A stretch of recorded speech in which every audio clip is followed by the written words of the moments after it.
É impressionante o número de pessoas que não sabe quanto custa um empréstimo no Brasil. As pessoas não fazem ideia. Quanto hoje custa um crédito no Brasil na média? 40 a 50% ao ano. A Nvidia cresce 50% ao ano. E é a média que o empreendedor brasileiro paga. Cara, é assustador. Você tem CRI, você tem CRA, você tem debênture de infra, que é completamente isento para ele. Então você tem uma estrutura no meio que sabe fazer a gestão e ele consegue tirar esse agente intermediário que é o banco, ele pode ganhar essa gordura toda que está largado no mercado. Você tem uma disparidade muito grande. Então, empresário, trate a rede social como uma disciplina. Entenda, interaja, contrate time.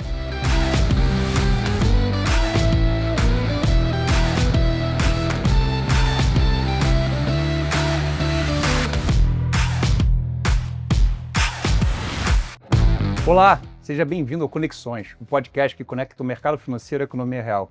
Eu sou Arthur Carneiro e vou receber aqui gestores, empreendedores, empresários e investidores, aqueles que fazem a economia girar e o Brasil crescer. Se conecte com a gente e entenda como as conexões aceleram os investimentos. Hoje eu vou ter o prazer de falar com uma pessoa da mesma cidade, Carioca também. Rian Tavares. Rian, obrigado por ter vindo aqui. Vamos falar um pouquinho da sua experiência. Você passou bastante tempo na parte técnica, dentro das mesas de assets. Depois teve a oportunidade de ir para a XP. Conheceu o mundo da distribuição, né? Conhecer um pouquinho desse seu lado comercial. E aí depois culminou com quebra de paradigma e entrando no mercado digital. Então, vamos explorar essa história toda aqui ao longo do podcast. Fechado, vamos embora. Começando pela XP, e a gente estava conversando antes, e nós começamos a Axis por uma coisa que foi uma das suas primeiras tarefas lá. A gente viu essa abertura do mercado de capitais e a XP com os braços dela trazendo muita gente para dentro do mercado dos dois lados, né? Investidores e empresários. E uma das suas primeiras funções lá foi justamente começar a pegar esses produtos que antes não permeavam diretamente para os investidores e apresentar. Eu queria que você colocasse um pouquinho de como é que era a perspectiva de mercado naquela época, quais eram os desafios, as dúvidas dos investidores, para a gente ter um panorama de onde estávamos naquele momento. O que a gente estava conversando no off, né? Eu fiquei quase 5 anos na mesa de fundo, no mundo multimercado, e eu operava CDS, né? Credit Default Swap, que eu falo para todo mundo, se quiser saber mais, tem um filme, que é A Grande Aposta, que explica como foi a crise de 2008. Então eu saí desse mundo, eu era zero comercial, eu entrei na assessoria da época, assessoria própria da XP, no momento que eu entrei um mês antes do deal do Itaú ser efetivado, um mês antes do dinheiro entrar, no momento que ninguém conhecia, pelo menos o público não conhecia, a empresa era muito menor, e naquela época, pensa só, o juro estava, eu estou falando de 2018, se eu não me engano, o juro já estava começando a cair, né? Tinha saído do patamar de 14, começando a cair, mas o juro ainda era muito alto e basicamente os investimentos dos brasileiros, pensa, quantas pessoas investiam na bolsa naquela época? Acho que nem 1 milhão, 400 mil, 500 mil, ou ainda era um público muito bancarizado. Então, basicamente, o discurso era como eu vou fazer essa pessoa sair do banco, porque na cabeça do brasileiro, o banco é a coisa mais segura. Então, a poupança, o CDB, o FGC. Então, naquele momento, foi o desafio de tentar explicar para as pessoas sobre o crédito. Então, se eu vou oferecer para ela um CRI CRA debenture, acho que na época o FDIC nem podia, né, eu falar para varejo, mas explicar sobre, olha, eu falava para as pessoas, você acha que só tem coisa segura no Brasil que tem FGC? Você sabe que a FGC só garante bancários, CDB, LC, LCA, até alguns bancários não garante, por exemplo. Então, na hora que você vai explicar para essa pessoa, explicar que tem coisas seguras fora do FGC, que o FGC é uma exclusividade do banco, e aí, logicamente, né, se a pessoa tá tomando risco, ela quer ganhar mais retorno. E aí tinha a beleza, logicamente, da isenção do imposto de renda para a debênture incentivada e CRI e CRA. Então, fazendo o gross up, né, você ter mais retorno, o cara topa, ele tem um risco que até então ele não conhecia, e uma beleza também é o mercado secundário. Então, acho que para o varejo, o primeiro tipo de renda fixa, além do Tesouro Direto, além do título público, a ter uma liquidez foi o crédito privado, pelo menos onde eu trabalhava. E aí depois que os emissores bancários foram ter, e como o juro caiu, o que aconteceu? O cara teve uma marcação positiva. O cara comprou um papel, sei lá, eu lembro da Light. Foi uma emissão da Light, hoje tá RJ, né? Mas na época era a inflação mais 8 que negociou. E aí você chegou no ápice ali pós-pandemia, acho que pós-pandemia, o cara negociou a inflação mais 5, a inflação mais 4. Então, além de ganhar o carrego da operação de inflação mais 8, ele ganhou essa diferença. Então, teve muito investidor que começou a entender essas movimentações. Eu entrei na assessoria como assessorzão, atendia cliente alta renda até 300 mil reais. Fiquei um ano como assessor. Só que eu tenho essa estrutura de ter trabalhado na mesa de renda fixa, então eu fui responsável pelas operações de renda fixa. E aí que está a grande beleza. Quando você está na distribuição de renda fixa do varejo, ou seja, de assessores de investimento, é muito diferente do mundo institucional.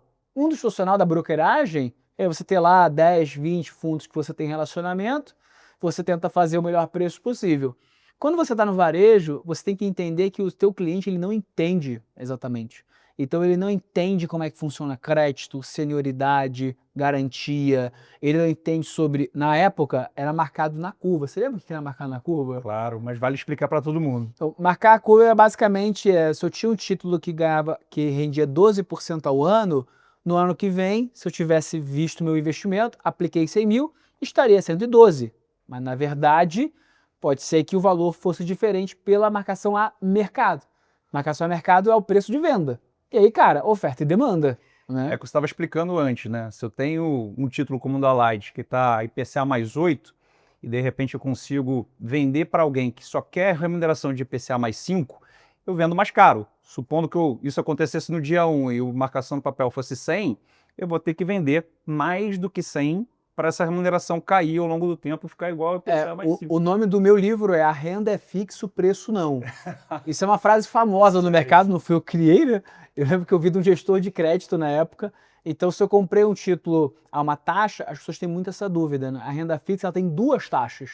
Ela tem o cupom, que é o pagamento periódico que o emissor vai pagar. Então, a empresa do Rian pegou dinheiro emprestado dos investidores, não CRI. A empresa do Rian vai pagar um juro semestral ou anual e tem a taxa que é a TIR, a taxa interna de retorno do título, que é, de fato, a conta que a gente faz na hora de você comprar o título, você olha mais a taxa que é a TIR. O problema dela é que as pessoas não entendem. Ela é uma taxa calculada que ela considera um rendimento até o futuro e não considera o reinvestimento desse cupom. Então, você percebe que tem várias definições técnicas na renda fixa. Aí, o que eu fazia para explicar isso para as pessoas? Vamos supor. Não, até dava. Sabe o que eu fazia muito? Eu, por exemplo, quero vender um título público para a pessoa. Vamos lá, na época, 2019, eu quero vender uma B50. Estou falando de um papel de 30 anos de prazo. Porque qual é a questão? Pô, naquele momento a galera entendeu o crédito privado, beleza. Mas eu era um prazo de 5, 10 anos. Como vender para alguém um papel de 30 anos? As pessoas perguntavam, cara, eu não sei nem se eu vou estar vivo em 30 anos. Como é que eu explico marcação a mercado para essas pessoas? Pensa só. Eu falava, olha, essa estratégia do marketing digital. Pô, você topa comprar um investimento que você pode ganhar 50% em 3 anos?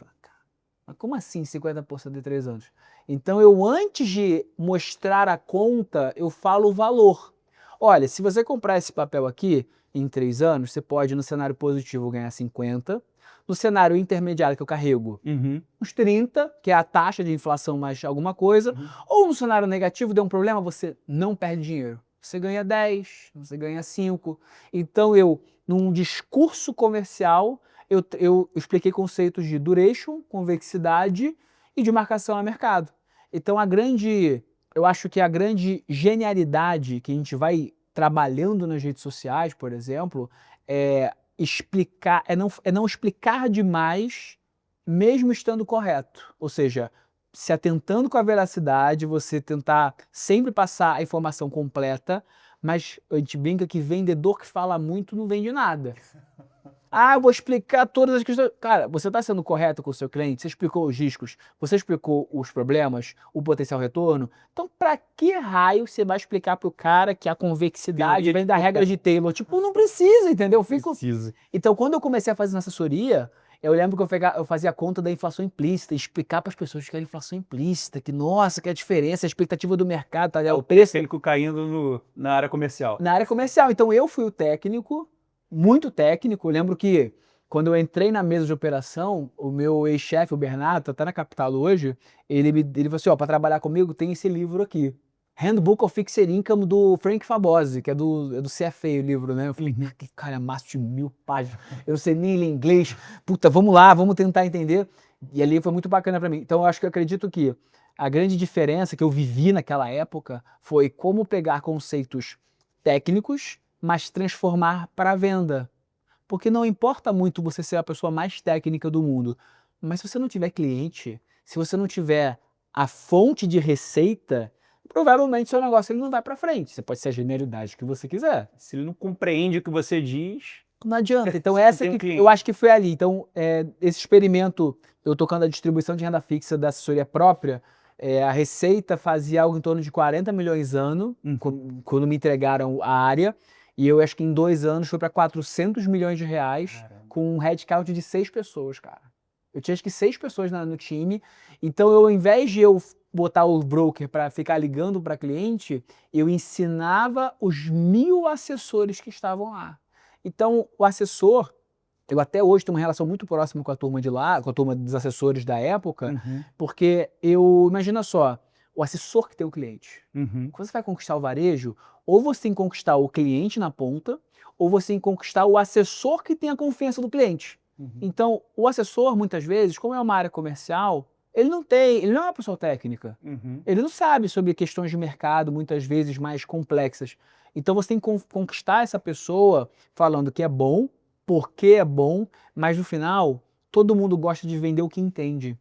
Então, se você, por exemplo, não entender do que é feito esse copo e por que ele é valioso, você nunca vai vender esse copo corretamente. Então, se você explica para o assessor um investimento e dá vontade dele de comprar, ele vai vender para o cliente. E aí, lógico, tinha coisas muito complexas, então eu ia até o cliente dele. Então, eu viajei, cara, em mais de 50 cidades pelo Brasil, sei lá, de Gurupi no Tocantins, de Paraná em Rondônia, Paragominas no Pará, para falar diretamente com o cliente, porque esse Brasil ele é muito maior do que a região da Faria Lima.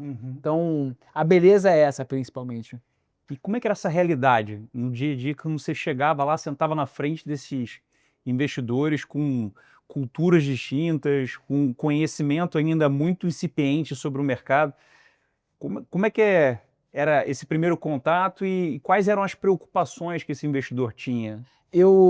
Eu viajava muito e fazia palestra para investidor, e as minhas palestras tinham a estrutura inicial igual, e o que variava às vezes era o Q&A, né? Perguntas do nada que o investidor traz, de Bitcoin a qualquer outra coisa que é muito alheio ao que eu falei. Então eu fazer um elevator pitch com você do que eu fazia.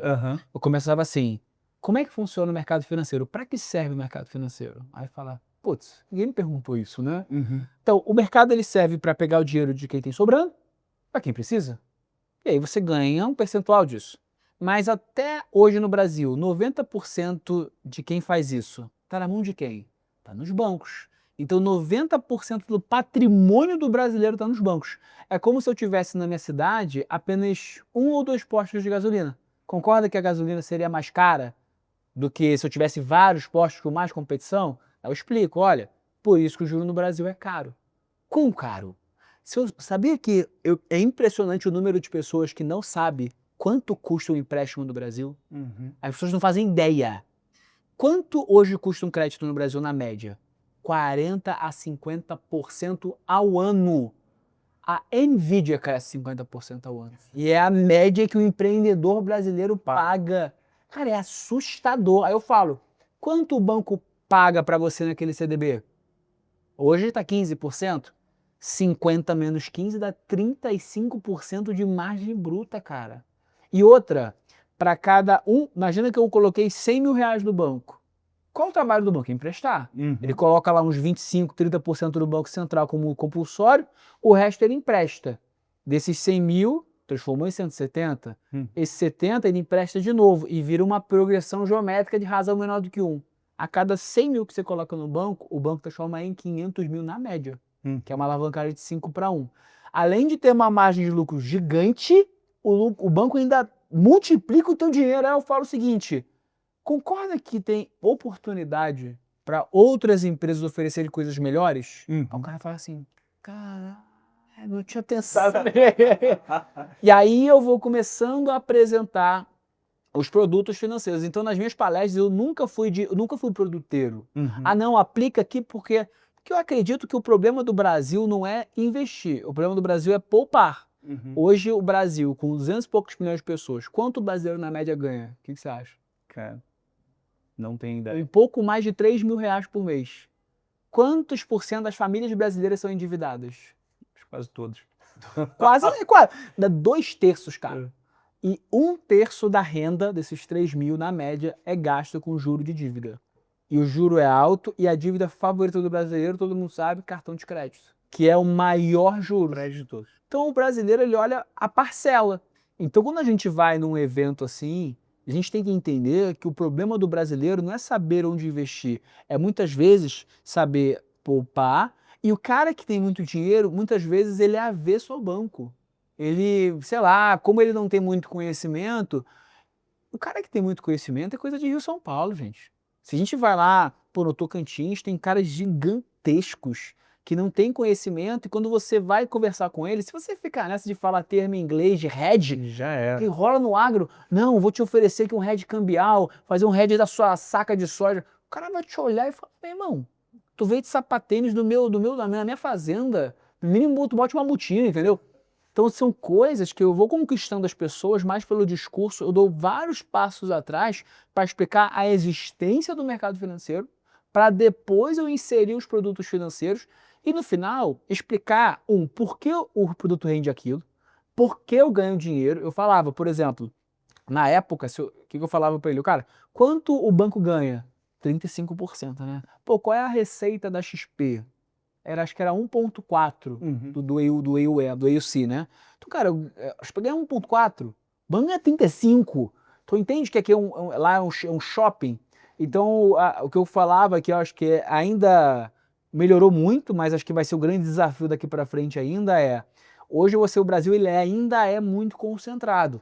Então, iniciativas como a de vocês aqui, de ir diretamente no investidor ou diretamente no público, é uma forma de você pegar pessoas que muito difícil ter um contato com elas.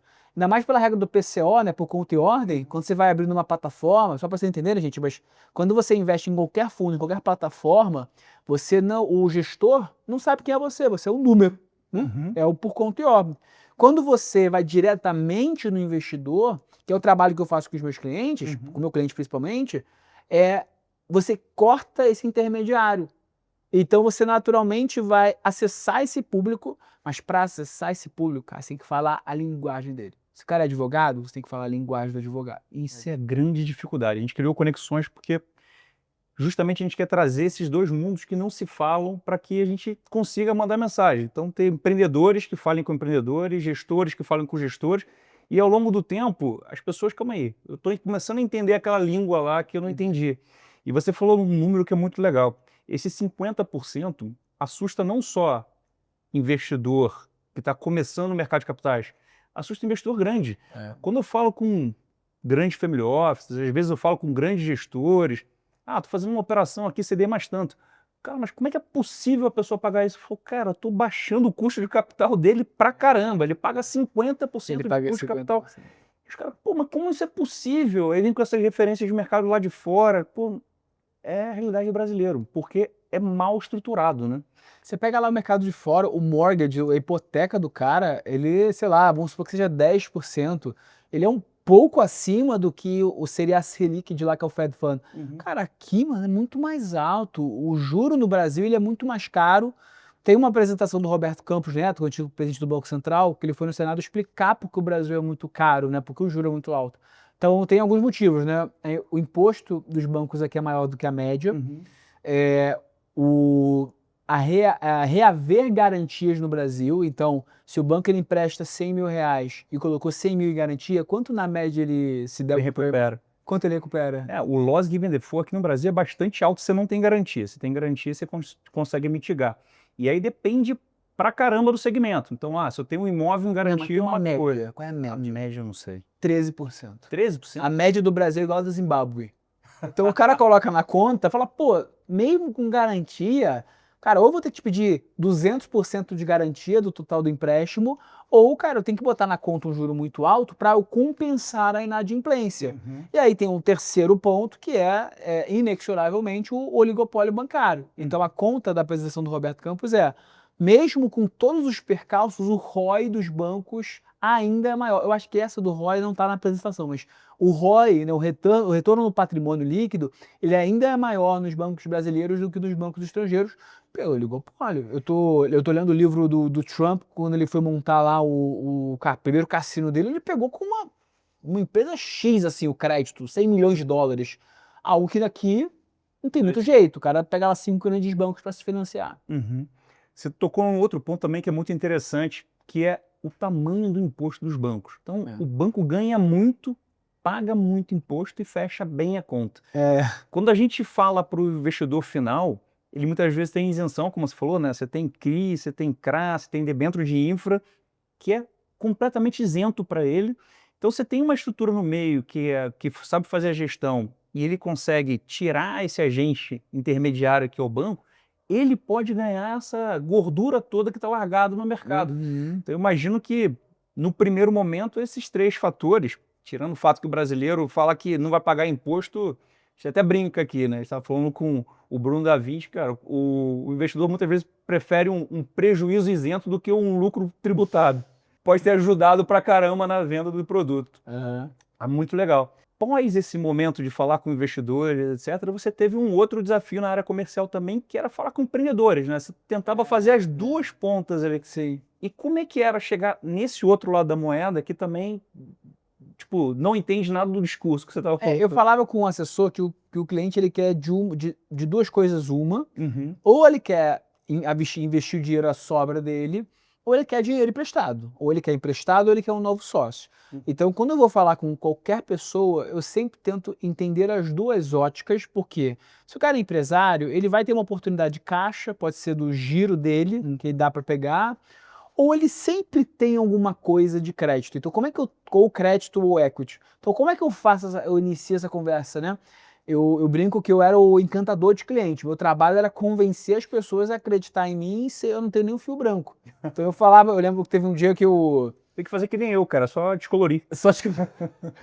Teve um dia que eu fui até Vitória, Espírito Santo de avião, para pegar um jato com um cliente para ir para Muriaé, que é em Minas Gerais. Aí eu sentei no jato dele e tal, aí ele assim, você que é o homem do dinheiro?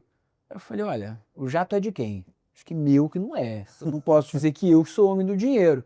Então, muitas vezes, essa conexão com o cliente, a primeira, é você entendendo a história do cliente, entendendo os desafios, o negócio, porque aí você traz o seu produto como uma solução.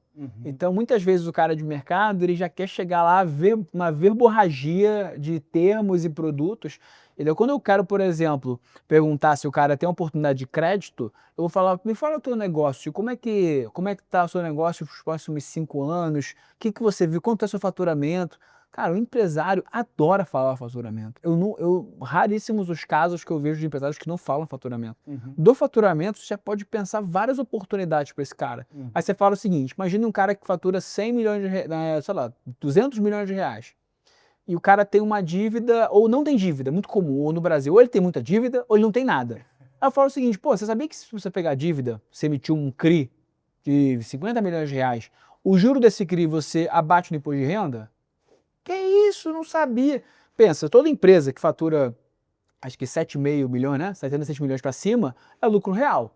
Toda empresa que é lucro real, ela pode abater custo. Pode ser a depreciação, pode ser o juro de dívida. Então, quando você fala pro cara, olha, vamos emitir um CRI aqui, ele vai te custar CDI mais 7, que é uma puta taxa pro investidor. Vamos lá, CDI mais 7, pro institucional e tudo mais. Cara, você não vai pagar CDI mais 7, você vai pagar CDI mais 7 vezes 1 menos 34, que é o abatimento do imposto de renda. Então, você criou uma oportunidade para esse cara e fala, olha, eu vou te economizar tanto e você vai financiar o seu novo projeto.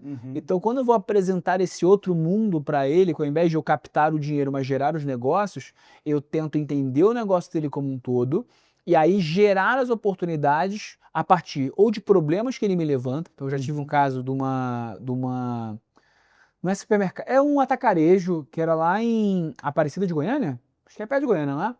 E ele, cara, ele foi o típico caso do varejista, 1 bilhão de faturamento, ele viu a demanda crescer muito na pandemia, no pós, se endividou com juro a 2, quando o juro foi para 15.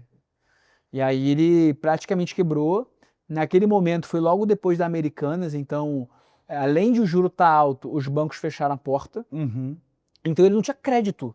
Então várias casas de special situation acabaram nadando de braçada nesses casos, pegavam o imóvel como garantia, pegavam outras situações. Então para você oferecer esse produto para esse cliente, aí o teu conhecimento ele tem que ser além dos livros, porque você tem que ter um relacionamento maior. Seja intra-companhia, porque, pô, trabalhar uma empresa de 6 mil funcionários, meu irmão, tu acha que eu tenho tudo na mão? Tem que ir conhecendo. Pô, o cafezinho, eu lembro que lá eu tinha 3 áreas diferentes que faziam special seats, cara. Porra, tesouraria 1, tesouraria 2, o fundo tal e o outro, aí tinha as assets investidas. Então, aí é um outro ponto, né?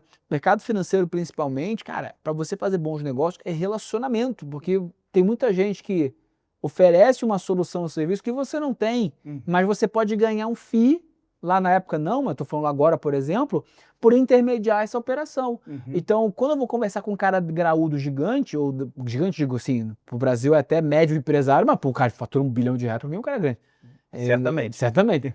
Você tem que ter um conhecimento sobre um pouco acima da média de mercado e finanças corporativas para entender. Tem que ser um cara muito comercial, porque o empresário, ele já, imagina, o empresário montou um negócio de R$1 bilhão. Tu acha que ele vai querer te ouvir, bro?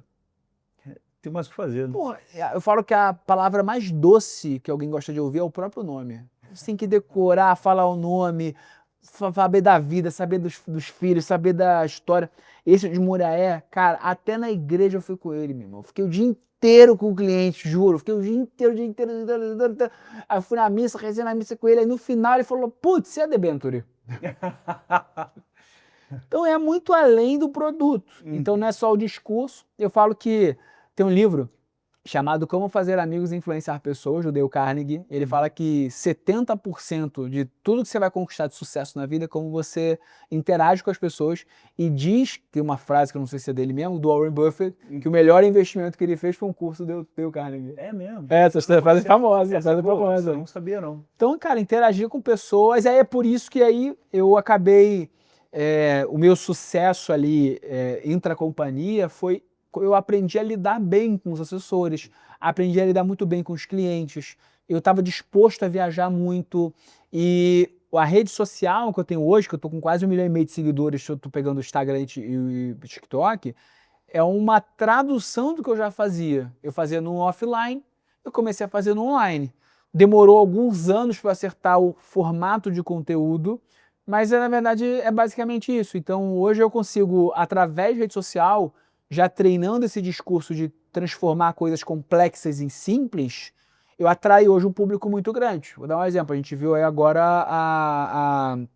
a liquidação do Banco Master, por exemplo, né? Eu gravei um vídeo há 2 meses atrás falando sobre uma possível liquidação. O vídeo bate 6 milhões de visualizações. Caramba! Um vídeo sobre liquidação de banco. Isso antes do evento? Porque foi quando o BRB tentou comprar e o Banco Central negou. Cara, e agora como é que tá hoje? Hoje, é que o vídeo na época, ele foi muito bem. Eu expliquei o processo de liquidação financeira de um banco, porque o banco ele não entra em recuperação judicial, ele entra em liquidação extrajudicial, explicando o processo, o FGC, e do FGC explicando que aí é o pulo do gato, né? Quem são os cotistas do FGC? Os bancos. Quando tem um buraco que é metade do tamanho do FGC, quem é que tem que recompor o patrimônio? Os bancos. Quando os bancos colocam o dinheiro no FGC, quem se foi... Não posso falar o tempo. Quem se ferra... quem se ferra é o crédito. Ou seja, no final das contas, isso acontecer encarece mais o crédito. Aí eu termino o vídeo, quanto está o crédito no Brasil? Minha esposa, 40% ao ano. Não. Então a minha parada é, o que eu entendi que é o meu conteúdo que eu acho que atrai as pessoas? Eu conecto muitas informações que não são simples, mas numa cadeia, e eu uso um recurso que é sofista, anterior a Sócrates, eu acho, que é você conduzir a conversa através de perguntas.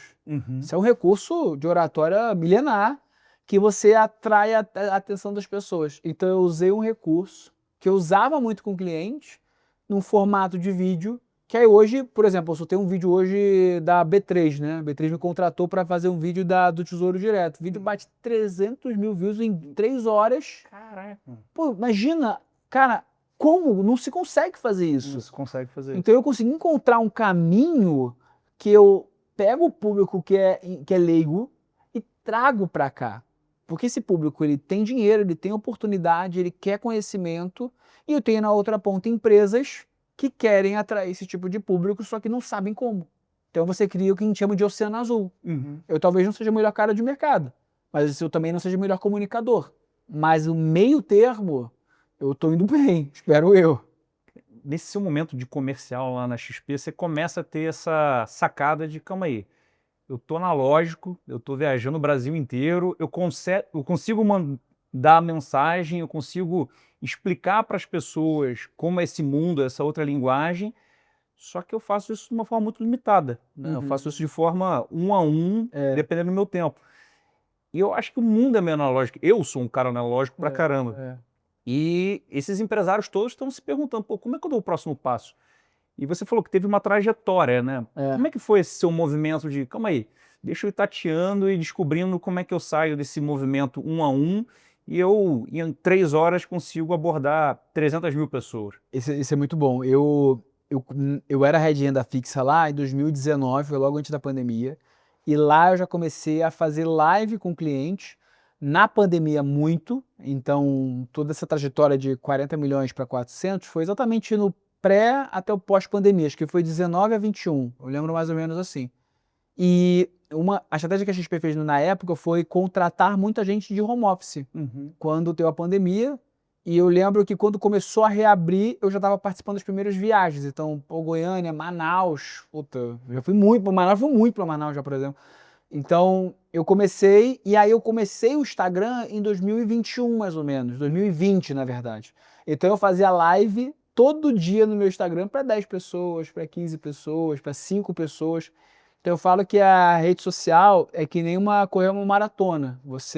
Tem gente que se prepara há anos, tem gente que vale muito mais a consistência, né, de todos os dias você tentar não errar, do que as grandes tacadas. É raro, eu estou nesse mercado digital já há 4 anos. É muito raro você ver influenciadores que bombam rápido. O que é bombar rápido? O cara pega 1 milhão, sei lá, 500 mil da noite para o dia. Eu acho que no passado existia muito. Então hoje eu comecei com conteúdo de finanças. Gastava dinheiro com tráfego pago para ganhar seguidor. Não faça isso. Não faça isso. Não vale a pena. Porque é melhor você gastar com tráfego para você coletar lead. E é bem diferente, é uma diferença tênue. Que é o quê? Então explica isso, porque... É uma boa pergunta. Imagina, você está no Instagram. Se você tem 100 mil seguidores, o Instagram ele não vai entregar o seu vídeo para 100 mil seguidores. Hoje eu tenho 1.300.000 no Instagram. O meu vídeo ruim, ele bate 100 mil views, que é menos de 10% da minha base.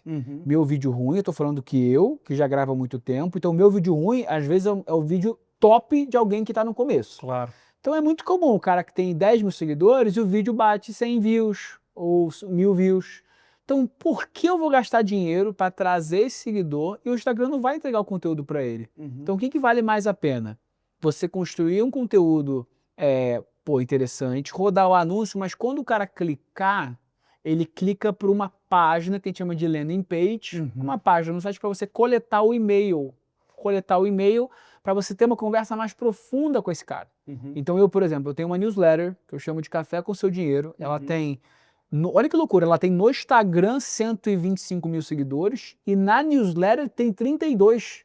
Ou seja, o Instagram é o público de vídeo com um baixo tempo de absorção, né? O tempo médio é mais baixo de atenção que eu tenho nesse cara.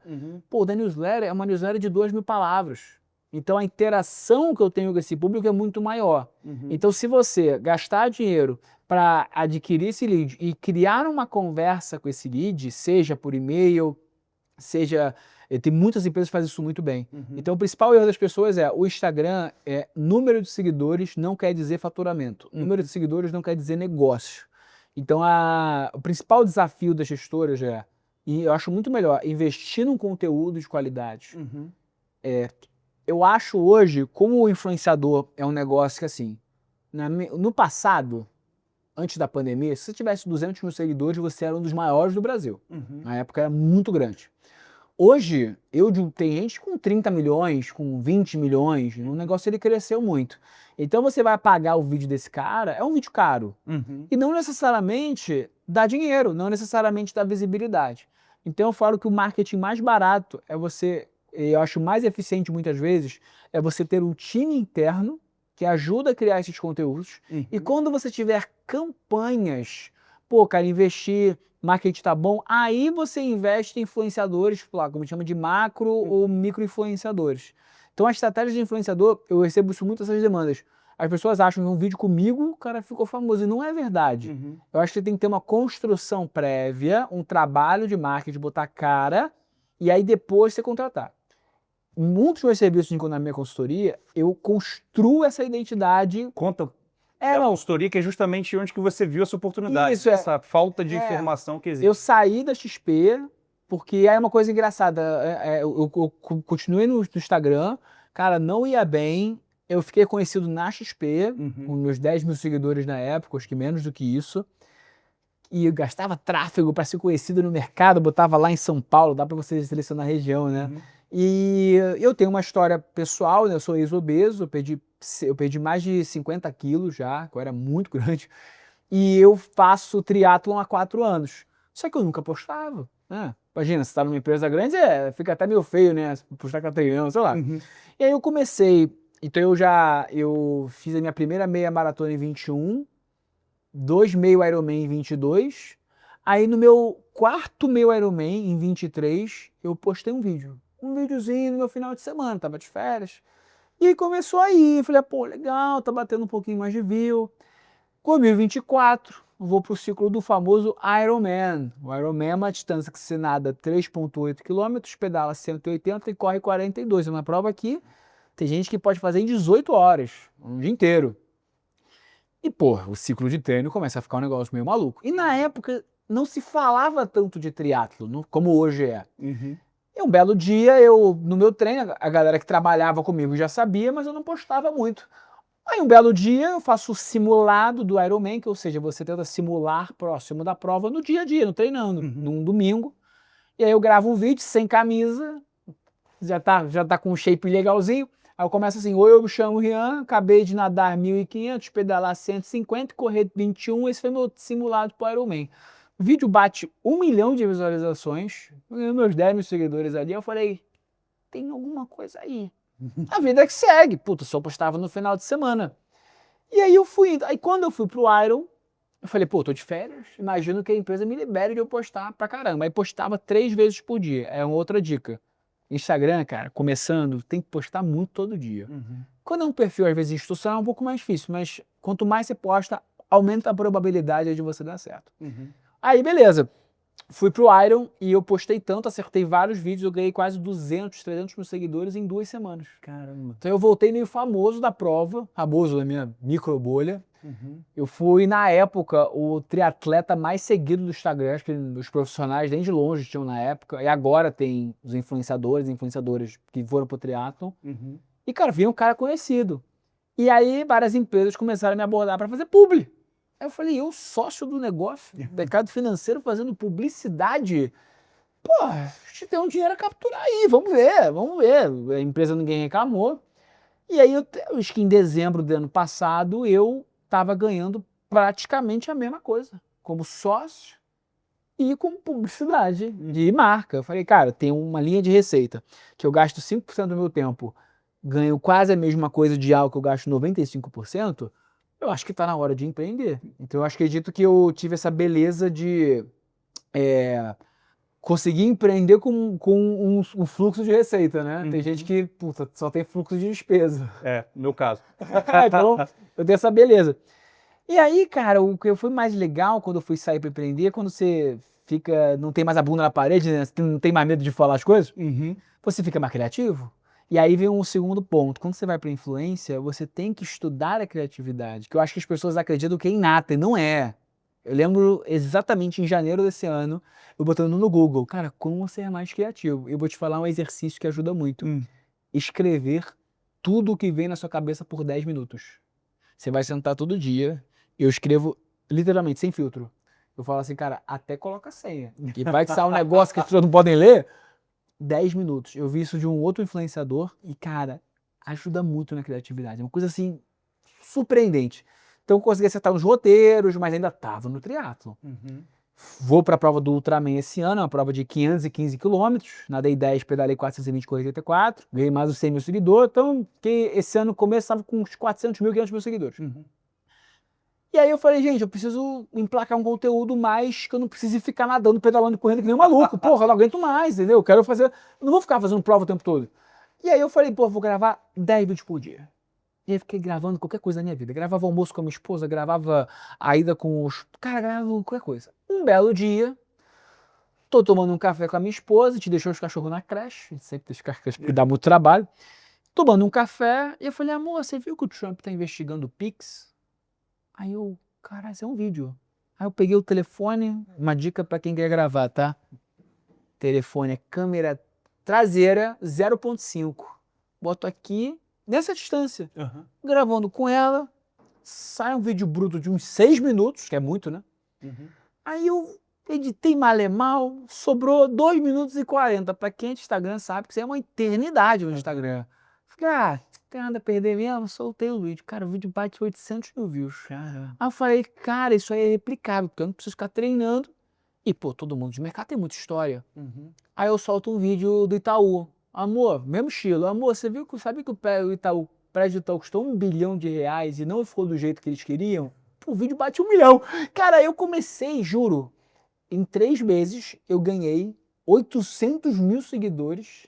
Então eu, há pouquíssimo tempo atrás, tinha 500 mil. Fui para 1 milhão e 300 num quadro de economia, voltei para o meu nicho, e num formato que todo mundo ficou copiando na rede social, e é um formato que ele é altamente replicável e que eu sempre estou bombando vídeo. Então essa que foi, eu demorei 5 anos para acertar o meu formato, e é uma coisa que você perguntou, como eu consigo transformar isso em produto? Então hoje, eu tenho basicamente 3 negócios, né? Eu tenho a consultoria, que é o quê?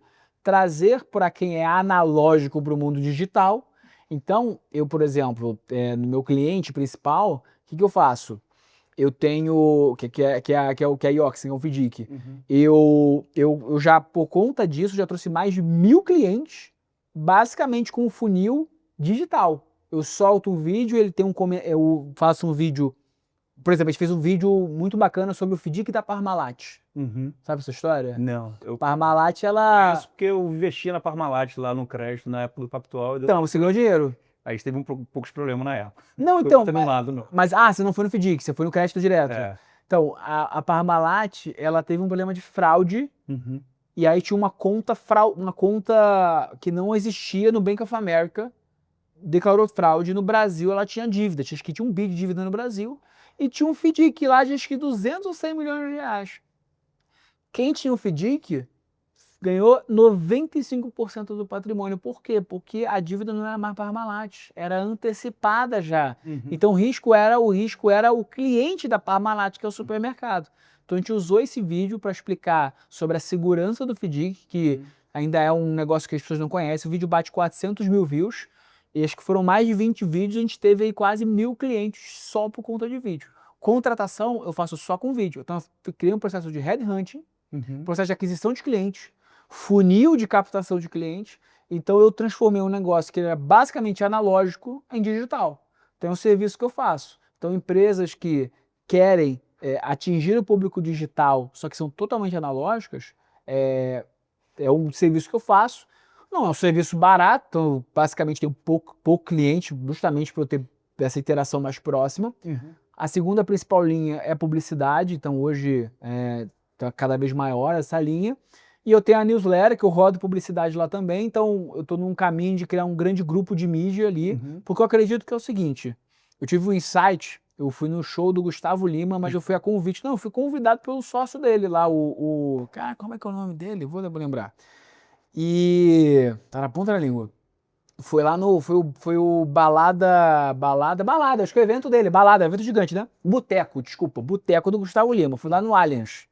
Chego lá, então troco uma ideia, e aí ele comentando, cara, o Gustavo hoje, ele é um cara que fatura 100 milhões de reais ano. Ele teve FDIC, não gostou, mas teve FDIC. 100 milhões de reais e ele, cara, ele abriu uma marca de roupa, da noite pro dia, o negócio ganha 200 mil seguidores, loja bomba, eu fiquei, caraca, quem tem a mídia tem tudo. Quem tem a mídia tem um produto.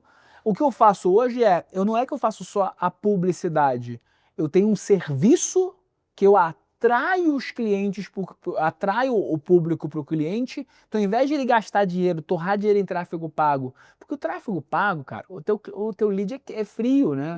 É o cara que veio lá pelo patrocinado, é um cara frio.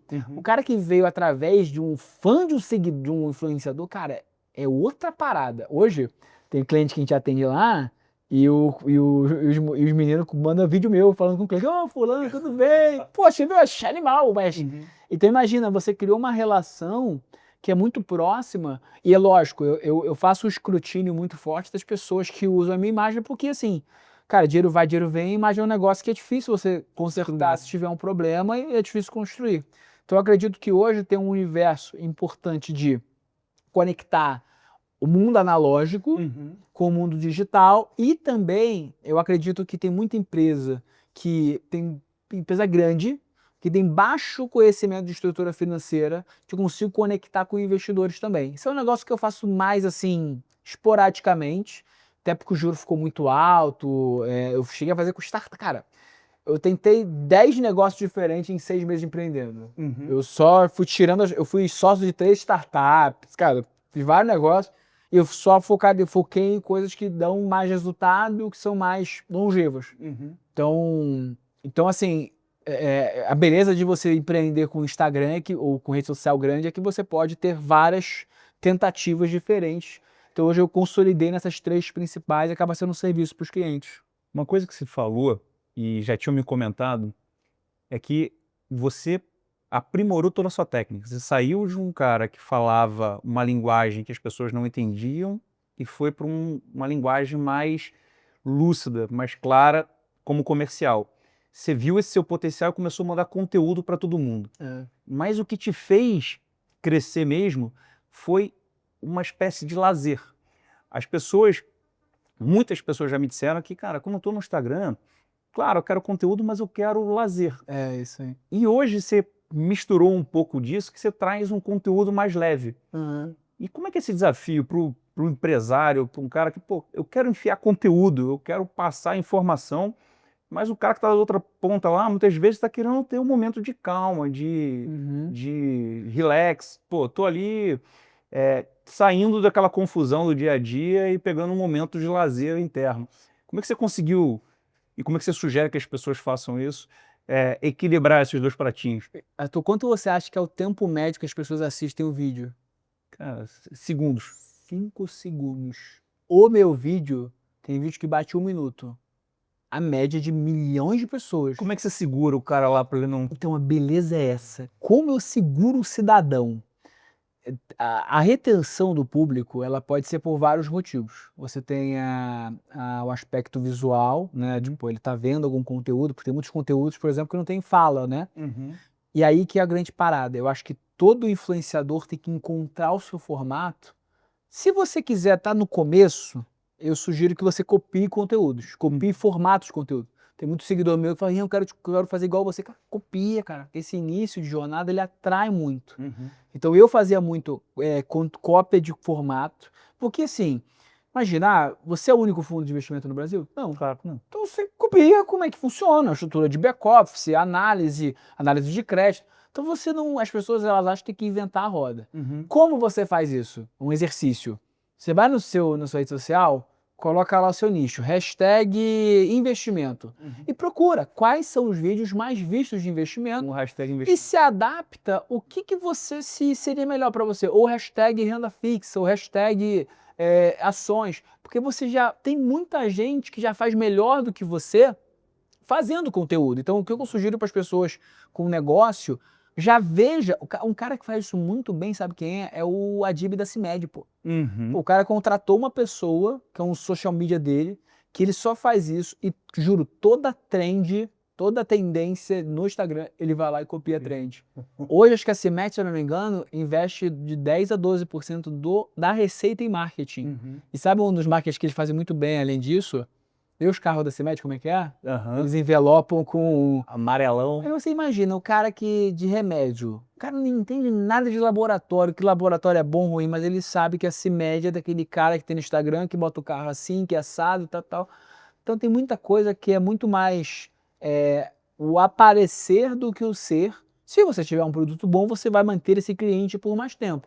Mas a aquisição de cliente é como você consegue, pegar formatos que já existem. O patamar que eu cheguei, ou seja, eu tive que tomar muito risco, eu tive que gravar muito com a minha cara, e aí esse é um outro desafio para os empresários. Tem muita gente que não topa botar a cara para gravar. Por exemplo, qual foi a última vez que você se ouviu no telefone? No telefone, não sei. Na assessoria, a gente tinha monitoria de ligação. A gente tá acostumado a se ouvir. Eu e minha esposa somos influenciadores, então a gente se escuta todos os dias no vídeo. Eu gravo o vídeo e vejo se tá bom. Essa primeira etapa, que é a quebra da timidez, é muito importante também. E se você for ver, são raros os casos de empresa que não tem cara. São empresas já grandes. Mas todas as empresas que se consolidaram ao longo do tempo, ficaram muito famosas, ficaram grandes, têm uma cara. A Apple, a segunda maior empresa do mundo. Na época era o Steve Jobs. A OpenAI é o Sam Altman. A Tesla, o Elon Musk. Quando o XP, o Benchimol entrou, antes do Benchimol, o Luciano Huck que contrataram. Quando o Benchimol assumiu. Então todo mundo tem uma cara. Então quando você consegue transformar, tem um livro chamado Nocaute, Como Contar Sua História em Rede Social, que é pegar as empresas e transformar em personas. Eu acho que a empresa que faz isso da forma mais majestosa é a Duolingo. Duolingo, ela não tem uma cara, mas ela tem um mascote. Ela deve ter 10 milhões de seguidores no seu rede social, coisa de maluco. É mesmo, eu não sabia que o mascote estava na rede social. Cara, o Duolingo é maluquice. Quer aprender sobre como transformar sua marca em algo digital e viral, você tem que ver a Duolingo. Então entende que da mesma forma que você, como um fundo de crédito, você analisa um crédito para você entrar no negócio, eu analiso muito rede social. Eu vejo o que funciona, o que não funciona, análise de métrica, Então, trate a rede social, o empresário, como se fosse um negócio. Hoje, no começo, esse negócio, você vai gastar seu tempo, beleza. Mas o dividendo que ele se paga, ele demora, mas quando ele paga, ele é um fluxo constante. Seja de aquisição de cliente, seja do awareness da marca de fato. Então, tem muitas empresas hoje começando no digital, startups, por exemplo, e aí falam que tem um limite de 1 milhão de faturamento por mês. Quando a empresa bate isso, é muito difícil ela passar só no digital, então não vai para o PDV. Mas o PDV tem vários problemas, é o cara que tem um prazo de pagamento gigante, aí veio o FDI, mas enfim, vai ter um prazo de pagamento gigante, né? Então, tem muita empresa, principalmente do ramo de suplemento, que eu vivi muito, começa no digital e aí vai para o PDV.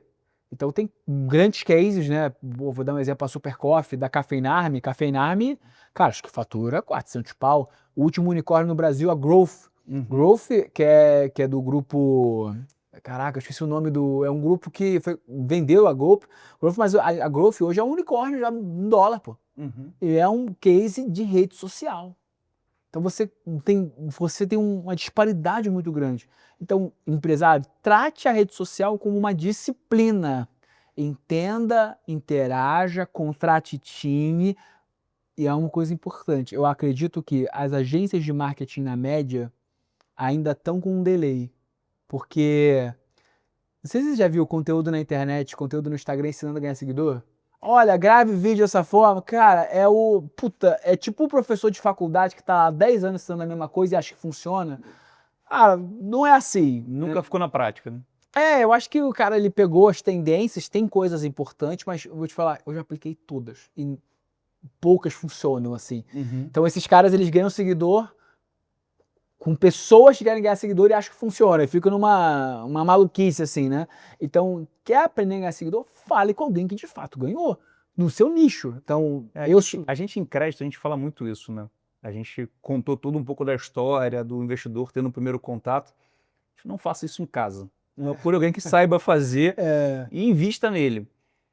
Fala um pouquinho mais disso, tipo, experiências negativas e positivas que, cara, ir pro digital é importante. Hoje em dia você pode fazer a sua reunião única com um investidor que chegar lá no final do seu dia inteiro, você falar sobre a debênture que você quer fazer, ou pode fazer um vídeo que em 3 horas tem 300 mil pessoas qualificadas que receberam aquele impacto. Como é que você pode proporcionar isso pro empresário que está buscando esse acesso? E tem muita dificuldade até de métricas, qual é o impacto que isso vai gerar em mim, como é que eu posso fazer esse movimento, quem são as pessoas que podem estar ao meu redor ali para dar esse passo. Conta um pouquinho mais dessa trajetória de quem você vem impulsionando. Se quiser conversar comigo, pode conversar, né? Entendeu? Eu faço isso.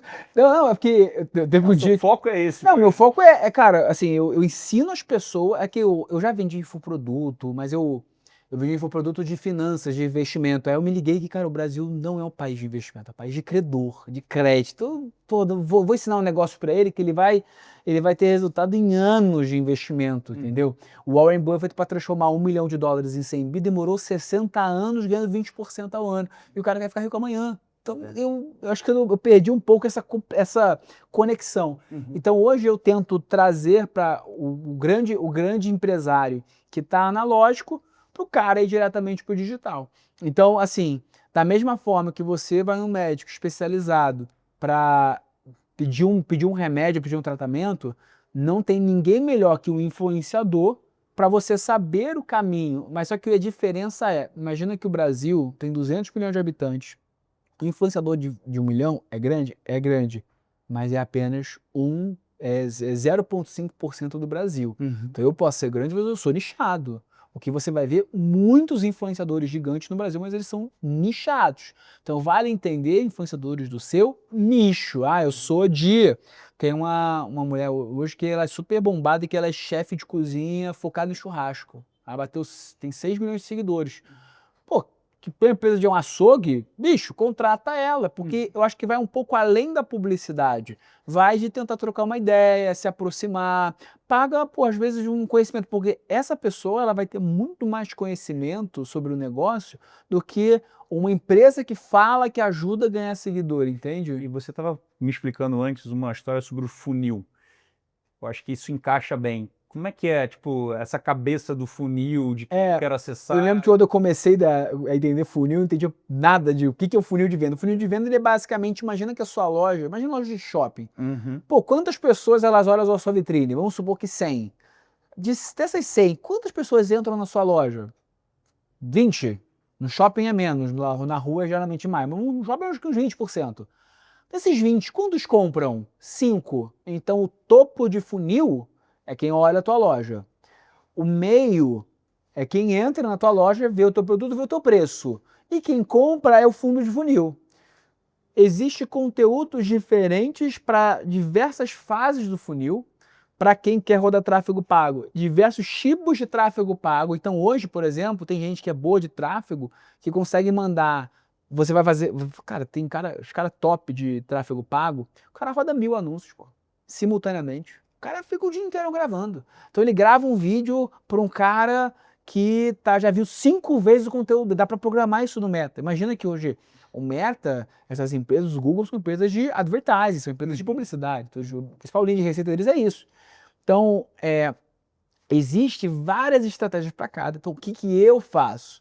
No Instagram é só topo de funil, e aí eu tenho automações para poder transformar esse telespectador em lead, que é o quê? Tem uma empresa chamada ManyChat, né? Que é a mais famosa para automação. Então, eu pago R$500 por mês, eu uso para todo o meu trabalho, não é por cliente, é all, assim, tudo. E aí, por exemplo, todos os meus vídeos eu faço isso.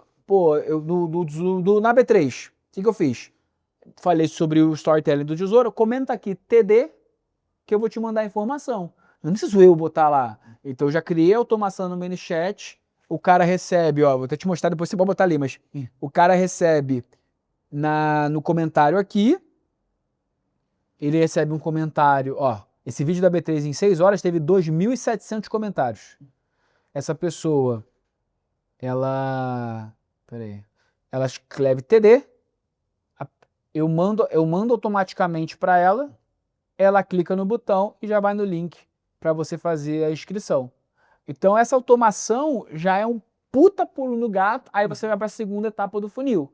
Garantir que essa pessoa que recebeu a mensagem clique.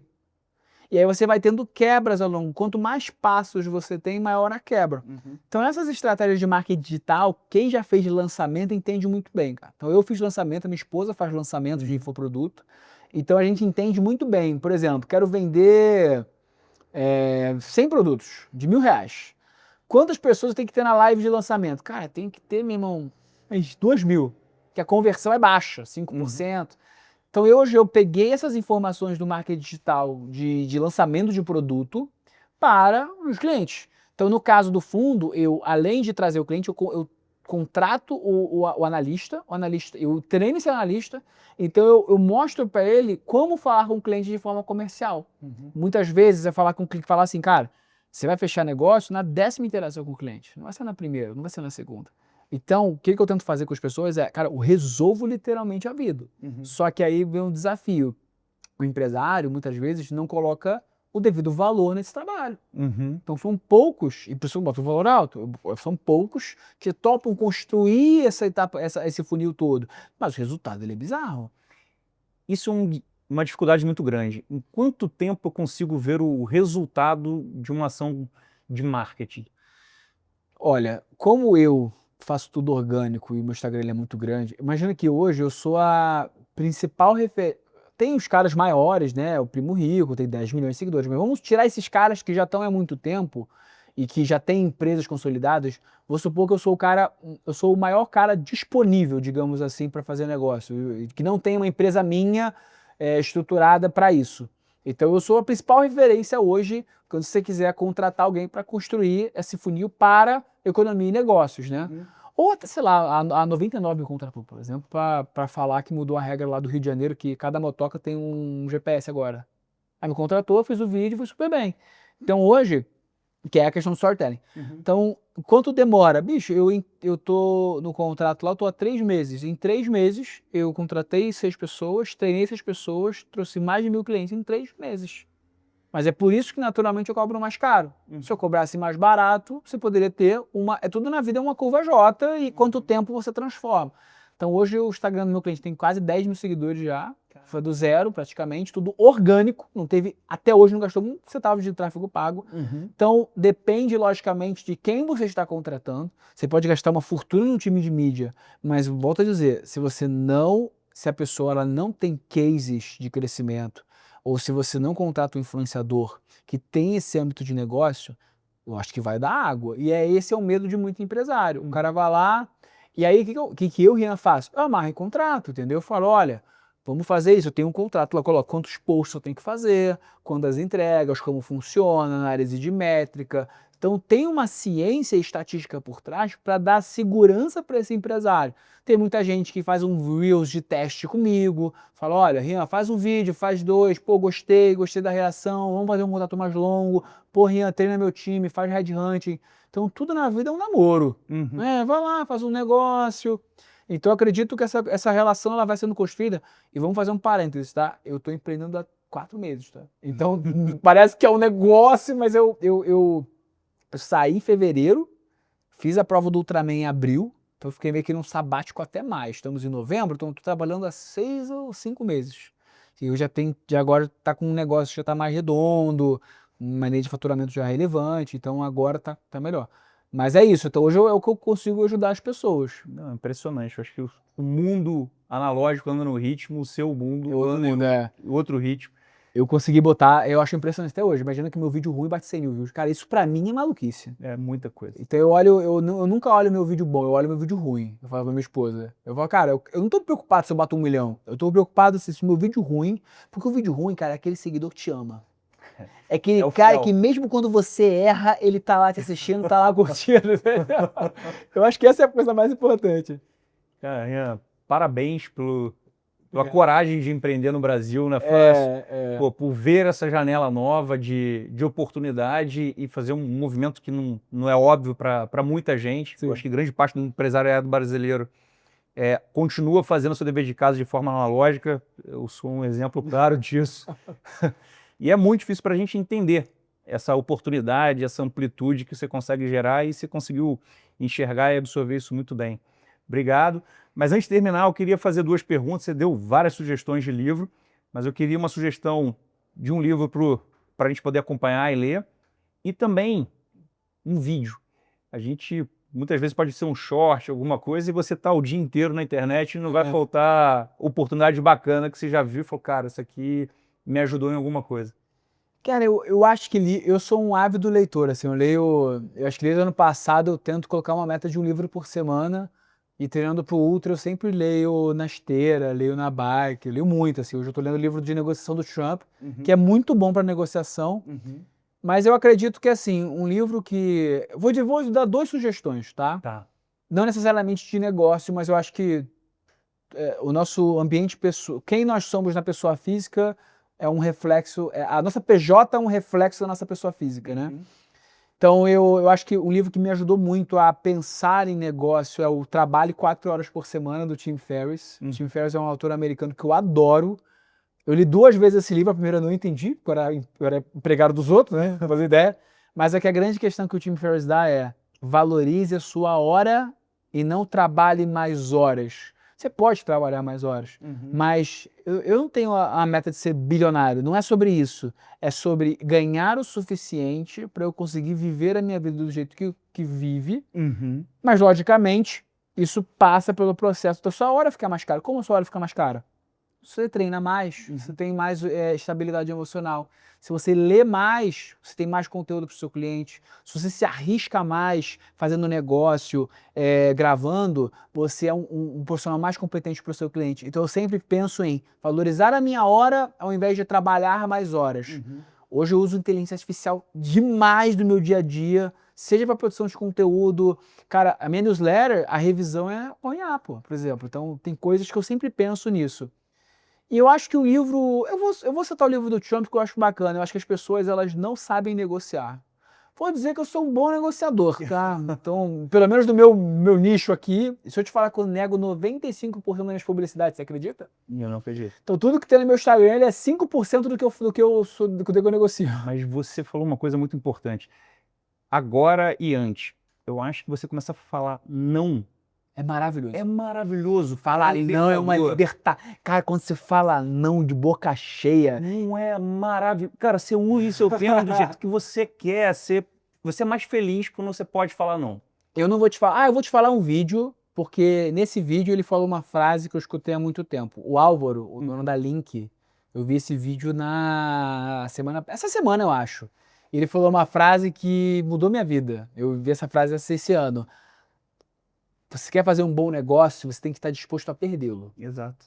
Cara, nunca se faz um bom negócio ávido, querendo, insistindo. Não, os meus melhores negócios foram com muita paciência, tomando muito risco. Eu não reduzo o preço. Tipo, não é questão de reduzir o preço, mas se você tem convicção que você está cobrando o valor justo pela entrega, cara, tá tudo bem. Eu sei que tem a margem da negociação, mas você tem que sempre valorizar o teu trabalho ao invés de sempre dar uma molezinha para o cliente, dar um desconto para ele fechar rápido. Então, lógico, se você não tem um fluxo de caixa, se você não tem uma reserva, vai ficar apertado. Mas eu sempre faço negociações, ele tem esse vídeo, ele gravou esse vídeo acho que essa semana, sempre faça, para ter uma boa negociação, tem que estar disposto a perdê-la. Então, esse livro do Trabalho 4 Horas por Semana é muito bacana. Eu acho que o livro do Trump, ele é muito bacana para ver as negociações imobiliárias que ele teve lá nos Estados Unidos, desde do Trump Tower, que é o icônico prédio de Nova York, até o cassino. Ele explica todo o processo de negociação. Eu acho que todo mundo deveria ler esse livro. O que ele está fazendo hoje na macroeconomia, bicho, é só um reflexo do que é a forma de negociar dele. Eu me espelho muito nele na negociação. Outros aspectos não, mas na negociação é um cara fenomenal. E eu acho que de 2 livros é isso. E tem... eu vou falar de esporte. Um livro de esporte que mudou minha vida para treinar é o Dave Goggins, né? Talvez o cara mais conhecido. Ele é da Marinha Americana e ele começou a correr ultramaratona para arrecadar dinheiro para as famílias que perderam entes queridos na guerra. E ele tem 2 livros. O mais famoso dele é o Nada Pode Me Ferir. Se você ler esse livro e não quiser correr a maratona, eu acho difícil. Mas eu acredito que é uma história muito bacana que pode ajudar as pessoas. E ele fala muito disso do mental. Então, além de ser um corpo blindado, o mental muito forte, ele vai te levar a ser uma pessoa melhor. Então, acho que são essa tríplice, esses conjuntos de livros podem ajudar muito. Excelente. E vídeo, o que você recomenda? Ou um short? Não, esse vídeo do Álvaro é legal. Ele é um empreendedor, é um cara de Private Equity. Ele montou a Link, que é uma grande faculdade hoje, né? Tipo, disruptiva, é a primeira faculdade de empreendedores do Brasil. Acho que tem outros aí.